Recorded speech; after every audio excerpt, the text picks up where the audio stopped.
বন্ধুরা, পদ্মদির রান্নাঘরে আপনাদের সবাইকে স্বাগত। বন্ধুরা, আজ আমি কোনো রান্নার ভিডিও দিচ্ছি না।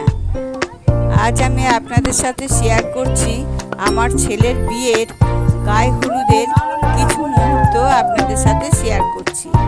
পুরো ভিডিওটা দেখার অনুরোধ রইল বন্ধুরা। আর যদি ভালো লেগে থাকে তাহলে একটা লাইক আর শেয়ার করে দেবেন। আর আমার চ্যানেলে নতুন বন্ধু হয়ে থাকলে চ্যানেলটি সাবস্ক্রাইব করে পাশে থাকবেন। আপনারা সবাই খুব ভালো থাকবেন, সুস্থ থাকবেন। ধন্যবাদ।